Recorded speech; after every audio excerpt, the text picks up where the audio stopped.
ज्येष्ठ अभिनेत्री उषा चव्हाण यांना उपमुख्यमंत्री एकनाथ शिंदे यांनी दिला दिलासा।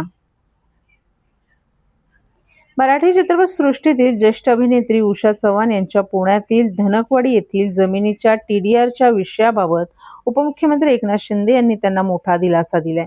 या प्रकरणी दोन्ही पक्षांची बाजू जाणून घेऊन अंतिम निर्णय येईपर्यंत त्यांनी या TDR व्यवहाराला स्थगिती देण्याचा निर्णय घेतलाय। अभिनेत्री उषा चव्हाण यांच्या मालकीच्या या जमिनीबाबत निर्माण झालेल्या वादानंतर मुख्यमंत्री देवेंद्र फडणवीस आणि उपमुख्यमंत्री एकनाथ शिंदे यांनी जाहीर आवाहन करणारा एक व्हिडिओ समाज माध्यमावर टाकला होता। यानंतर त्यांचे पती दत्तात्रय कडू देशमुख यांनीही पुण्यातील काही प्रसार माध्यमांकडे त्यांची बाजू मांडली होती। 26 वर्षांपासून त्यांचा या जमिनीचा वाद न्यायालयात सुरू आहे। अखेर न्यायालयाने त्यांचा मुलगा हृदयनाथ याचा या जमिनीवरील दावा मान्य केला होता। मात्र तरीही पुण्यातील गोयलगंगा या खासगी विकासकाने या जमिनीचा TDR आपल्या नावे केल्याने उषा चव्हाण यांनी शिंदे यांच्याकडे आपल्याला न्याय मिळवून देण्याची मागणी केली होती। आज सकाळी ही मागणी घेऊन त्या आपल्या मुलासह ठाण्यातील टेंभीनाका येथील आनंद आश्रमात आल्या होत्या। तिथे उपस्थित असलेल्या शिवसैनिकांना त्यांनी आपल्या येण्याचं कारण सांगितलं। त्यांनी तात्काळ अभिनेते निर्माते मंगेश देसाई यांना याबाबत अवगत केलं।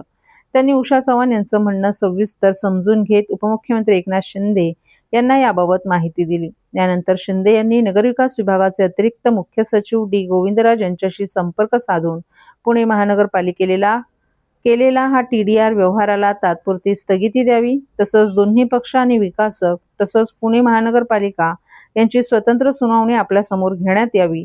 यावेळी सर्व पक्षांनी आपले म्हणणं आणि कागदपत्र सादर करावीत, सर्व बाबी तपासून त्यानंतरच या व्यवहाराला मान्यता देईल असं स्पष्ट केले। यानंतर उपमुख्यमंत्री एकनाथ शिंदे यांनी मंगेश देसाई यांच्या फोनवरून उषा चव्हाण यांच्याशी संवाद साधला। यावेळी त्यांनी आपण या व्यवहाराला तात्पुरती स्थगिती दिलेली असून कुणावरही अन्याय होऊ देणार नाही असं स्पष्ट केले। पुढील सुनावणी वेळी आपणही आपली सर्व कागदपत्रे सादर करावीत, त्यावेळी कागदपत्रांची तपासणी करून अंतिम निर्णय घेऊ असं सांगून त्यांना आश्वस्त केले। यावेळी उषा चव्हाण यांनीही आपल्या प्रश्नांची तात्काळ दखल घेऊन दिलासा देणारा निर्णय घेतल्याबद्दल उपमुख्यमंत्री शिंदे आणि मंगेश देसाई यांचे आभार मानले। स्वर्गीय गुरुवर्य आनंद दिघे यांचं काम आपल्याला माहीत होतं। त्यांचा वारसा आपण आणि आपले सहकारी चालवत आहात याची आपल्याला पूर्ण कल्पना आहे। आज त्यांच्याच आश्रमात आल्यावर आपण आपली तात्काळ दखल घेऊन दिलासा दिला, त्याबद्दल त्यांनी धन्यवाद दिले।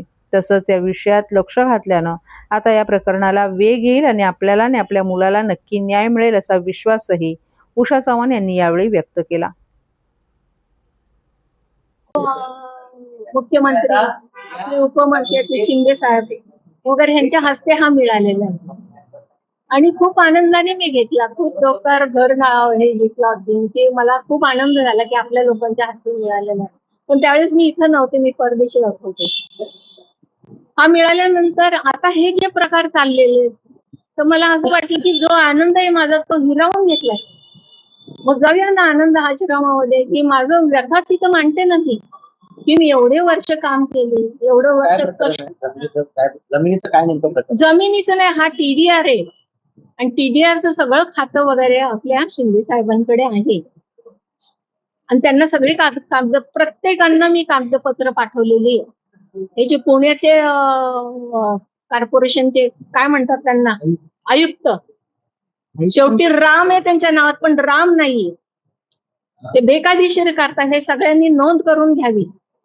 मग असे हलणार नाही असं बघत बसतात, बाकी उत्तरच देत नाही ते।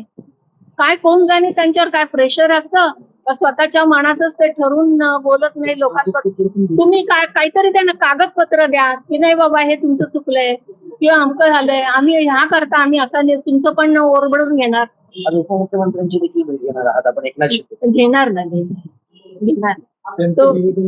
त्यांचं निवेदन पण मी तयार केलेलं आहे, त्याशिवाय त्यांना ती रूपरेषा कळणार नाही ना। त्यांना अधिकार आहेत रद्द करायचे हे, कारण बेकायदेशीर असेल तर त्यांनी, मी सांगायला नको, मी त्यांच्यापेक्षा ती झाडकी बसली।